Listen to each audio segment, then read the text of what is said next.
gente viu os primeiros exemplos, falamos um pouquinho de espaço amostral. Aí eu dei aqui alguns exemplos de situações que trabalham com chance. Falei um pouquinho sobre a teoria da probabilidade, dei um exemplo de um sorteio, né? E aí apresentei a probabilidade como uma razão, nesses casos aqui, 6 sobre 1000 e 4 sobre 1000. E aí a gente vai ver aqui alguns elementos que são importantes para que a gente estude a probabilidade. Eu queria deixar claro que os exemplos que a gente vai trazer inicialmente, eles são exemplos assim, fictícios. A gente pode tratar, a gente pode trazer situações envolvendo probabilidade, mas para que a gente possa realmente ver uma aplicação real, assim, uma coisa que afeta propriamente o nosso dia a dia, a gente precisaria desenvolver e estudar técnicas mais avançadas dentro da probabilidade, tá certo? Se for possível, eu quero fazer um trabalho com vocês envolvendo expectativa de vida, mas, de qualquer forma, são situações bem simples, bem simples, tá bom? Uma das consequências aqui que a gente vai ver, a gente vai ser capaz de entender que isso aí é algo que não afeta a nossa vida diariamente, mas ajuda a gente a entender por que é tão difícil ganhar na Mega Sena, por exemplo. A gente vai ter condição de entender o porquê, certo? E mesmo que certas coisas não nos afetem assim na pele, faz parte do nosso conhecimento de mundo, entendeu? Por que você pode perguntar assim, tá bom, será que esse contexto da Covid-19, será que a gente conseguiria aplicar a probabilidade? Certamente, né? O estudo do avanço da pandemia envolveu estudos matemáticos também. Então, aqui eu vou trazer princípios que vocês podem expandir sempre que vocês quiserem, tá certo? Então, vamos lá.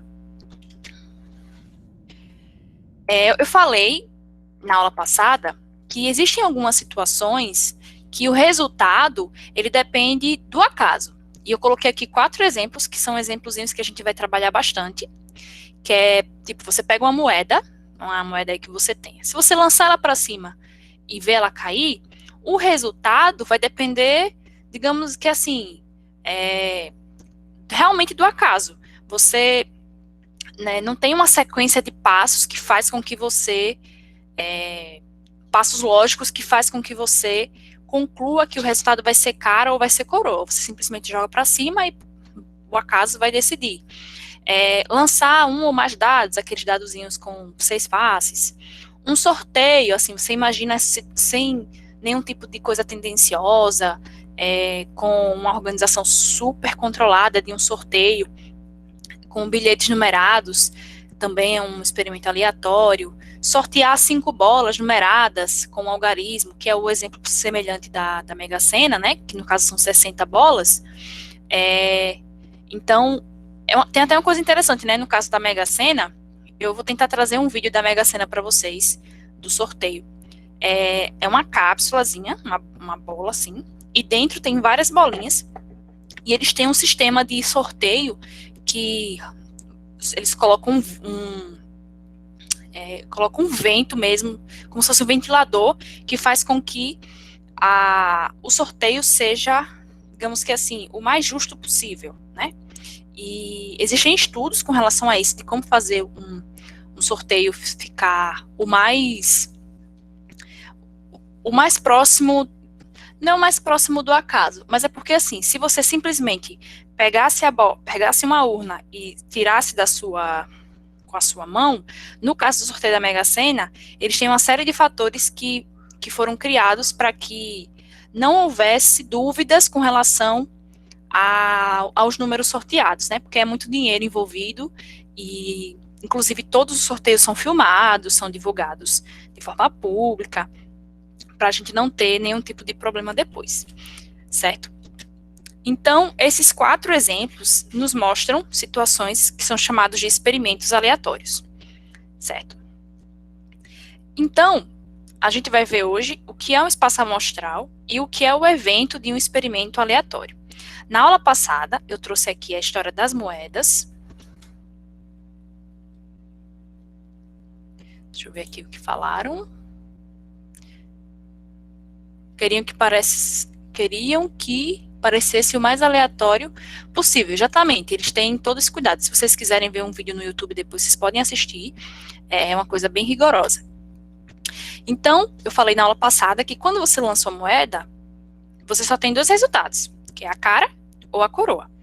Aqui no nosso contexto, a gente vai dizer que a cara vai ser representada pela letra C e a coroa vai ser representada pela letra K. Ok? Então, eu vou chamar de E o conjunto formado pelos dois resultados possíveis. Ou vai ser cara, ou vai ser coroa. Aí você pode perguntar, professora, mas um conjunto que não tem números como elementos, isso é perfeitamente possível. Esse conjunto aí tem duas letras que representam dois resultados, cara e coroa.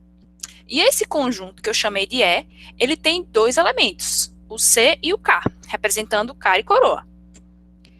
Certo? E uma coisa que é bem interessante que a gente vai usar em probabilidade é considerar pequenos conjuntos desse conjunto aí que eu chamei. Então, se você quiser pegar um desses resultados, por exemplo, o resultado cara, você pode formar um novo conjunto, que vai ser um subconjunto, com o resultado apenas cara. Então, eu chamei esse conjunto de A. O A seria o conjunto formado pelo resultado cara. E ele só tem um elemento. Então, esse N de E aqui, ele simboliza o número de elementos desse conjunto. Número de elementos desse conjunto A. E esse N de A, N de L vai ser importante para a gente definir a probabilidade. No caso do dado, quem estava na aula passada, eu estou revisando essa parte com mais calma por conta dos alunos que não estiveram na aula passada e possivelmente eles poderão ter visto a aula que está gravada. No caso do dado, a gente tem 6 resultados possíveis. E cada resultado é o número de pontos dessa face. Então, o conjunto que eu posso formar com os resultados é formado por 6 elementos. Neste caso, os elementos serão os resultados possíveis, que são os números de 1 até 6. Então, eu posso jogar o dado e posso ter como resultado o número 4, ou posso ter o resultado número 1, desde que seja de 1 até 6. Nesse dadozinho aí que está ilustrado, eu não tenho o número 7, por exemplo. Estou considerando um dado comum. Quem aí conhece jogos de RPG, de tabuleiro assim mais antigos, ou já assistiu Stranger Things, vai ver lá que eles jogam aquele dadozinho que é icosaédrico e tal. Você pode trabalhar com esses dados também, só que o espaço amostral vai ter mais elementos, 12, 24, por aí vai. Então, o número de elementos desse conjunto aí, dos resultados, vai ser 6. Perceba que se for uma moeda, você tem 2 elementos, né, nesse conjunto. Já aqui você tem 6. E aí eu posso, por exemplo, se eu quiser considerar o conjunto apenas com os números ímpares. Então, eu poderia formar um conjunto B, aqui, formado pelos resultados ímpares, 1, 3 e 5. E o número de elementos de B seria 3. Tá? Perceba que N desse B não é um conjunto, tá? É o número de elementos do conjunto B. Mais para frente vocês vão entender por que eu estou fazendo essa diferenciação. Um outro caso que é bem interessante é quando você considera o lançamento de 2 dados, um vermelho e um laranja. Então, perceba que se o meu primeiro dado der 1 como resultado, eu tenho como possibilidades para o segundo dado 6 resultados, né? Do 1 até o 6. Se sair o número 2, eu também tenho 6 resultados para o segundo dado. Da mesma forma com o 3, com o 4, com o 5 e com o 6. Consequentemente, o meu número de elementos aqui, de resultados possíveis, será 36, se você fizer a conta. E tem uma forma mais fácil, que já eu digo.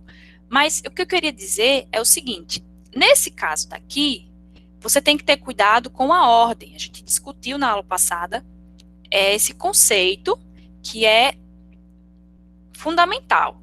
Se eu pegar o número, se eu pegar o resultado 1 para o vermelho e 4 para o laranja, isso aqui é diferente de sair 4 no vermelho e 1 no laranja. São resultados diferentes. Ok? Isso é bem importante. Alguém tem alguma dúvida até aqui? Não. Não. Ótimo. Então, eu estou trazendo aqui os exemplos clássicos porque eles irão aparecer daqui para frente. Então, eu poderia escolher assim, eu quero todos os números, todos os resultados possíveis, de forma que o primeiro dado, no caso, o vermelho, dê 2. Quais são todos os resultados que aparecem 2 no vermelho? Então, você pode formar esse conjunto aqui que eu chamei de B, podia chamar de A também, ou de C, onde o dado vermelho tem 2. E o dado laranja pode dar qualquer resultado, certo? Nesse caso, o número de elementos desse conjunto aqui B é 6. Tenho 6 possibilidades com essa restrição. Alguém consegue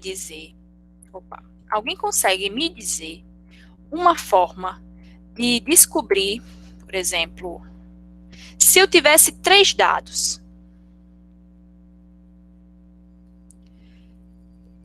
Eu queria saber quantos resultados existem.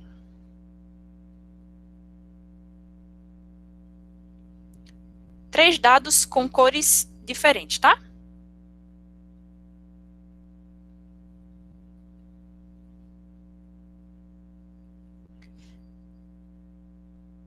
Quantos resultados são possíveis? Alguém consegue, relacionando assim com o que a gente já viu antes, saber o número de elementos assim, bem facinho? Por exemplo, um dado vermelho, um dado azul e um dado verde.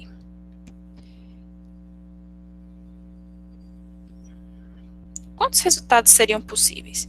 Perceba que o primeiro pode dar 1, o segundo pode dar, sei lá, 2, e o terceiro pode dar 5. Então, os meus resultados, eles vão ser uma fileira de 3 números, de 3 resultados. Alguém consegue imaginar como é que faz para descobrir quantos resultados são possíveis? Eu vou fazer mais simples.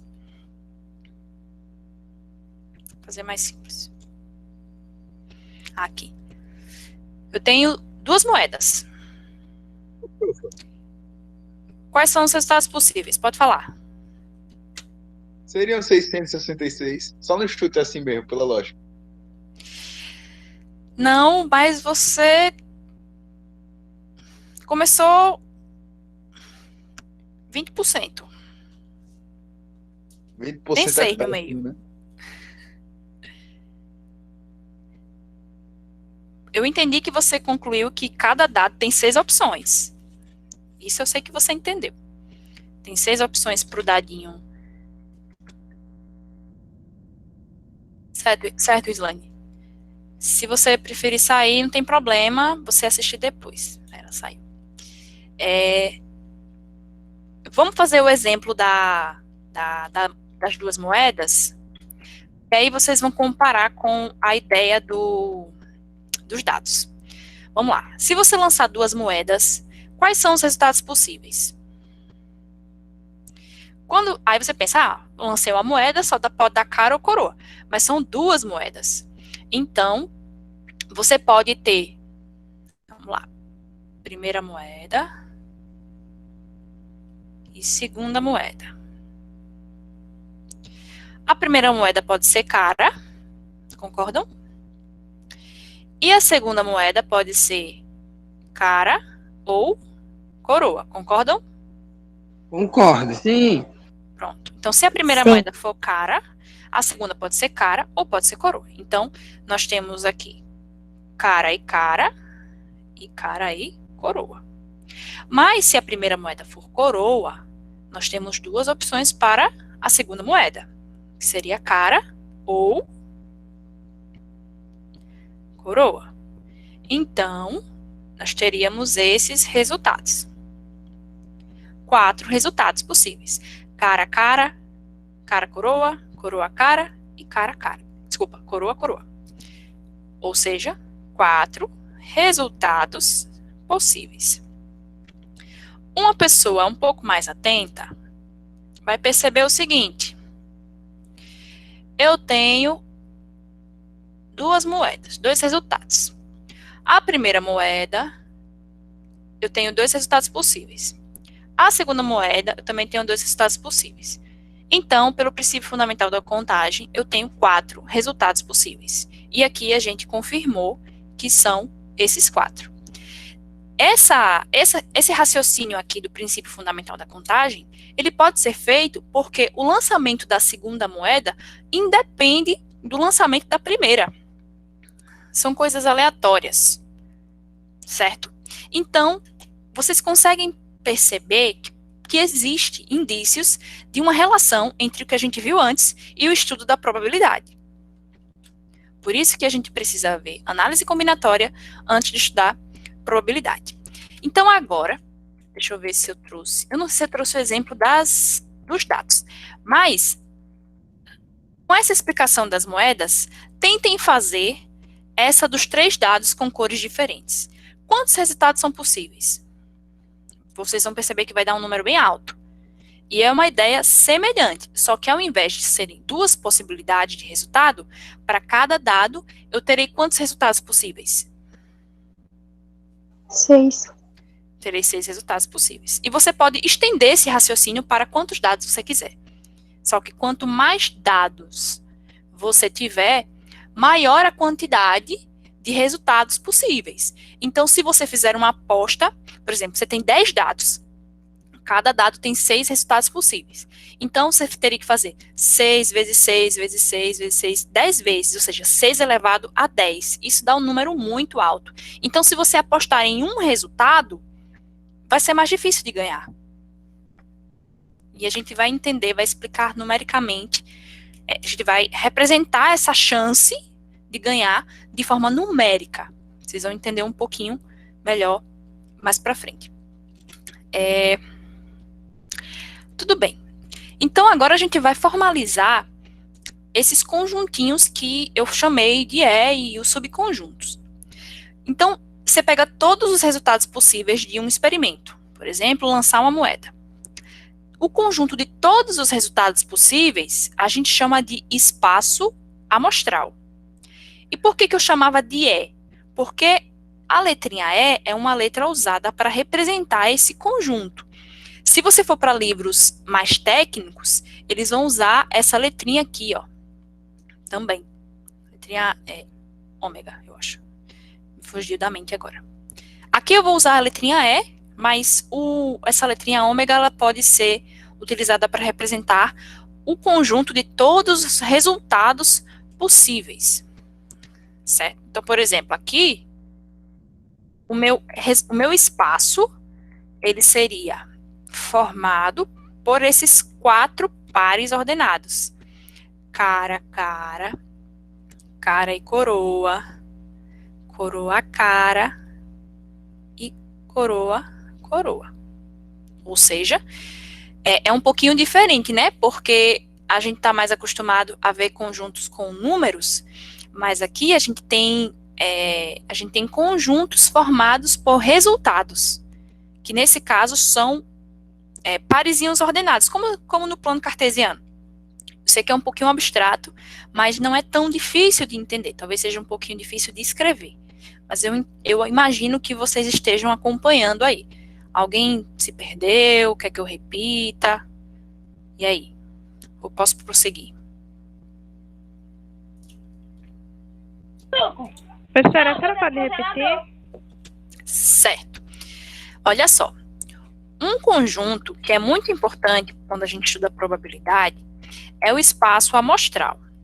O espaço amostral é o conjunto de todos os resultados possíveis de um certo experimento. Por exemplo, vamos voltar aqui para uma moeda só.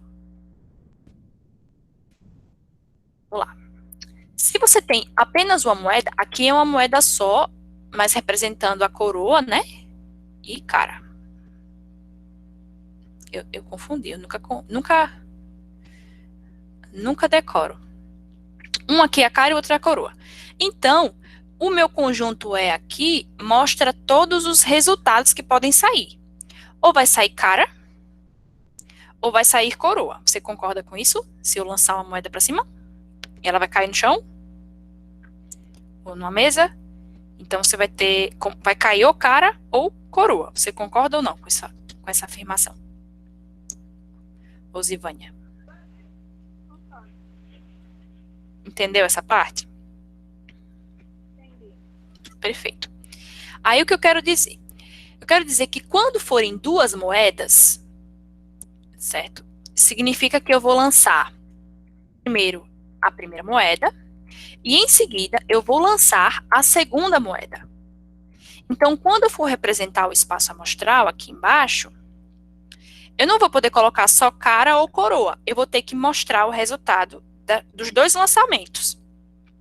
Então, esse primeiro númerozinho aqui é o primeiro lançamento, que deu cara, e esse segundo número aqui deu cara também. Mas ele pode ser cara e pode dar coroa no segundo lançamento. Ou o primeiro lançamento pode dar coroa e o segundo pode dar cara. Ou os dois podem dar coroas.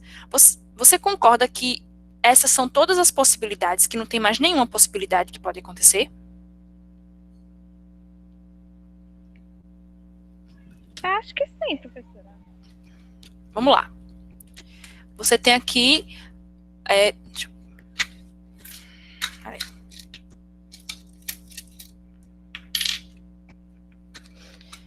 É uma coisa assim, que talvez quem não está entendendo precise realmente escrever, tá? Imagine que o primeiro resultado deu cara. Gente, deixa eu pescar aqui, porque eu não me lembro o que é cara e o que é coroa. Eu faço tanto de forma teórica que eu esqueci.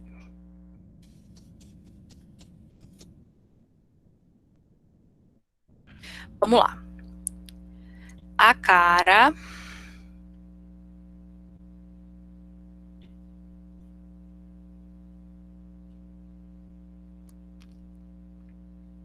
A cara tem a carinha. A cara tem a carinha. E a coroa tem o número. Então, imagine, Osivânia, que você joguei aqui, deu coroa, certo? Deu coroa.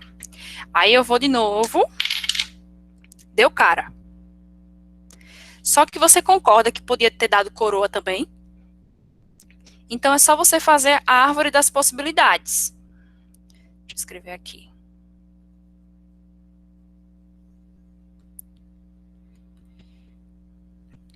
Você lança a primeira moeda. Pode dar cara ou coroa. Quando eu lanço a segunda moeda, eu tenho duas possibilidades. Ou vai dar cara, ou vai dar coroa também.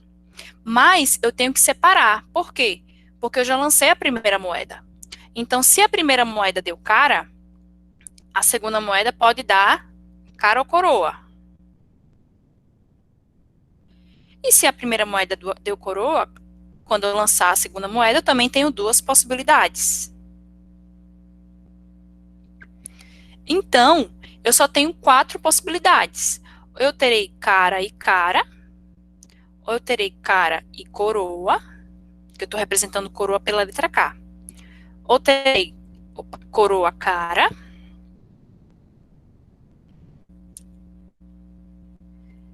ou coroa coroa.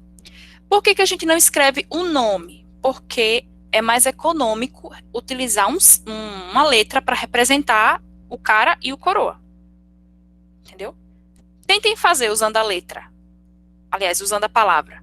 Escrever esse espaço amostral aqui. Vocês vão ver que vai ficar muito extenso. E se você pegasse 5 moedas e fosse fazer todos os resultados possíveis, ia ficar muito ruim de interpretar o conjunto. Certo? O que eu recomendo é que faça a árvorezinha das possibilidades. A gente passou um tempinho estudando o princípio fundamental da contagem. E assim, pode levar um pouquinho de tempo para se adaptar a essa linguagem, mas aos pouquinhos vocês vão se adaptando, tá bom?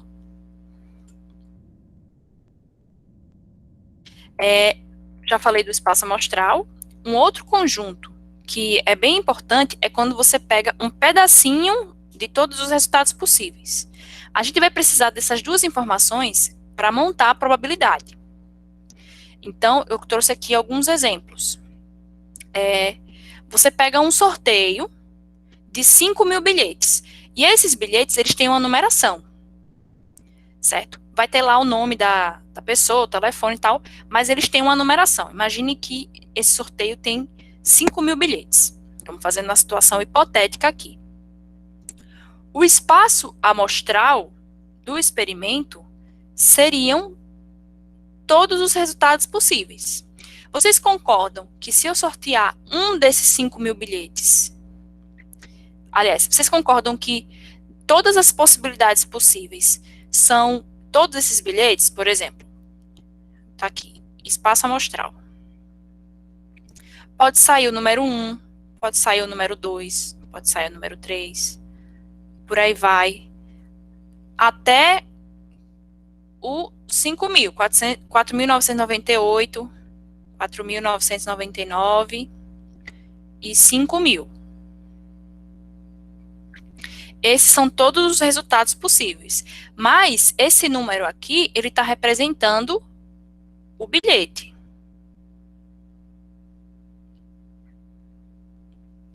Certo? O bilhete 1, bilhete 2, são todos os resultados possíveis. Pode ir até os 5.000. Ok? Se eu tivesse um sorteio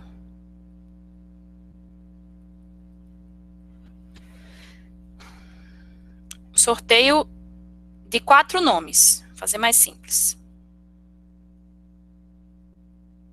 Os sorteados, 4 nomes. Aqui, Alzivânia, a Elisama,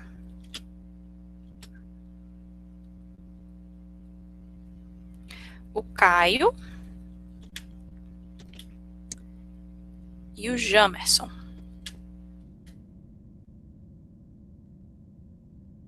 Eu vou fazer um sorteio com esses 4 nomes. Então, quem seria o meu espaço amostral? Aqui. Vamos ver se a gente consegue concluir. Pode sair qualquer um desses 4 nomes. Quem seria o meu espaço amostral? Seriam todos os resultados que podem sair. Sempre vai ser assim. Todos os resultados que podem sair. Como podem sair qualquer um dos 4 nomes, então eu vou escrever o meu espaço amostral com esses 4 nomes. Deu para entender ou não? Sim. Só que, o que eu quero dizer é que é comum, na probabilidade, a gente não escrever o nome inteiro. A gente geralmente escreve a inicial, ou uma letra que represente aquela palavra. Entendeu? Mas esse O está representando a Osivânia, esse E está representando a Elisama, o C está representando o Caio, e o Jamerson o J está representando o Jamerson. Entendeu? Aí pode confundir um pouquinho o fato da gente não escrever o nome. Aqui, eu poderia escrever também, no caso dos bilhetes. O espaço amostral seria o bilhete 1, bilhete 2, bilhete 3, bilhete 4. Eu poderia fazer assim. Bilhete 1, bilhete 2. Só que ia ficar muito longo. Tá? E matemática tem muito disso. A gente representa com um símbolo mais simples uma informação mais longa. Tá? E aí, a gente está se aproximando da formação da probabilidade. Certo? E aí eu quero mostrar para vocês, para a gente encerrar a aula, por que dá certo fazer a probabilidade do jeito que vocês aprenderam, que a gente vai revisar aqui. Imagine que você pegue um dado e lance ele 1000 vezes. Certo? Então, nessa situação aqui, o número 1 saiu 165 vezes, o 2 saiu 168, certo? De forma que, quando eu somar todos os resultados, dê 1000, que foram os 1000 lançamentos. Se você olhar mais atentamente aqui, para essa coluna, de quantas vezes cada número saiu, cada face saiu, você vai perceber que os números eles estão mais ou menos próximos. Vocês conseguem perceber isso aqui? Sim. Nesse exemplo aqui. Tá? E aí, o que é que eu vou fazer? Eu vou pegar o número de, por exemplo, a face 1. A face 1 saiu 165 vezes. Eu vou dividir esse número pelo total de lançamentos. Isso aqui vocês não precisam decorar, esses conceitos aqui. Eu estou trazendo para explicar por que a probabilidade sempre vai ser feita da mesma forma. Quando você divide, né, você pode usar assim, mova aqui a vírgula e tal, eu vou ter números decimais, que também são números que estão próximos. Vocês conseguem perceber? São números que estão próximos uns dos outros. Uhum. Beleza. Aí olha o que é interessante. Foi verificado que quando você faz o mesmo lançamento aleatório, chega a ser até meio bizarro isso. Quando você lança muitas e muitas e muitas vezes esse dado, imagine que o dado não é viciado, que ele não pende mais para um lado, tem toda uma questão aí, 10 mil, 20 mil, 1 milhão de vezes, certo? O que é que foi observado? Que essas frequências aqui, elas se aproximam cada vez mais, e elas tendem a ficar iguais, ou seja, a chance de cair qualquer uma dessas faces é praticamente a mesma. E isso foi obtido com muita observação. E aí, quando isso acontece, né, quando tem um número muito grande de lançamentos e as frequências relativas, elas ficam praticamente iguais, a gente diz que esse espaço amostral, esse espaço de resultados possíveis, é um lançamento, que esse espaço ele é equiprovável, ou seja, esse equi aqui,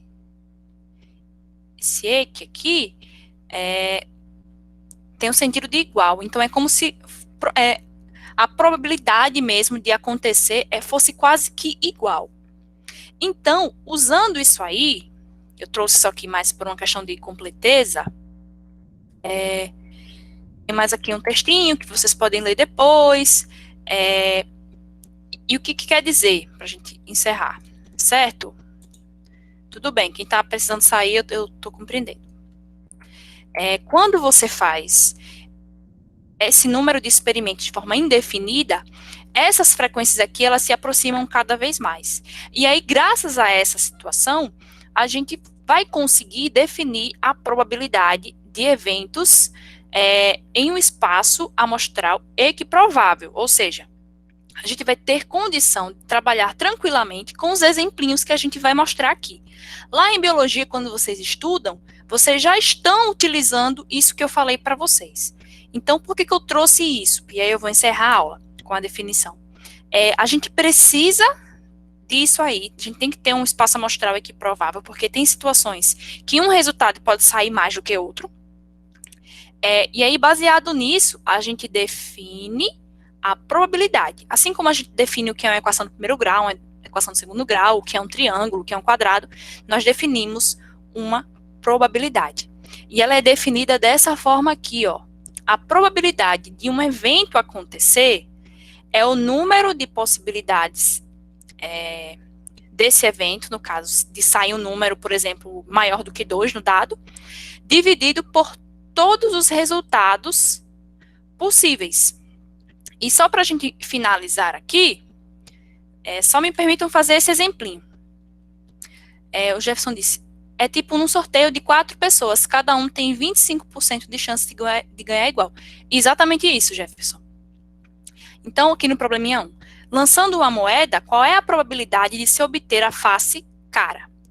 Então, ó, a face cara seria esse resultado aqui. Eu vou chamar de A. E o meu total de resultados são 2, né? Ou vai cair cara, ou vai cair coroas. Então, a probabilidade de sair cara, no caso, de termos o evento A, seria o número de elementos desse conjunto aqui, dividido pelo número de elementos desse conjunto. Vai chegar um ponto que vai ficar bem automático para vocês, mas esses primeiros exemplos eu vou fazer bem devagarzinho, tá bom? Esse conjunto A, ele só tem um elemento. A definição é assim, né? Número de elementos de A dividido pelo número de elementos de E. Só tem uma possibilidade, aliás, só tem um resultado cara, e eu tenho 2 resultados possíveis no total. Portanto, a probabilidade da cara é 1/2, ou 0,5, ou 50%. Tá bom? Então, a gente vai estudar um pouquinho mais esses exemplos, mas vai trabalhar com situações um pouco mais elaboradas do que aqueles que vocês viram em biologia, por exemplo.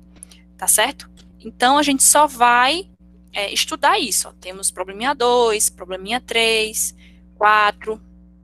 E aí, na próxima aula da quarta-feira, a gente continua esse assunto. Vou trazer mais exemplos e vejo vocês na quarta-feira. É uma pena a gente ter que fazer tão corrido, né? Mas é isso, tá bom? Então, peguem o slide, leiam, vejam aquela partezinha ali que eu expliquei, pesquisem mais sobre o assunto. Tem muito vídeo na internet falando sobre isso. Pesquisem mesmo. Não fiquem somente na aula, não. E vejam um livro didático também. Eu acredito que alguns de vocês já estão com o livro. Recomendo que vocês peguem e leiam um livro. Leiam tudo, todos os exemplos, todas as caixinhas coloridas. Leiam tudo que vocês puderem. Porque esse assunto, ele é assim, muito fundamental. É um dos assuntos mais interessantes, assim, da gente estudar. Tá bom? Vou encerrar aqui a gravação. Muito obrigada pela presença de vocês. Aguardem aí a gravação e o slide, tá bom, gente? Certo.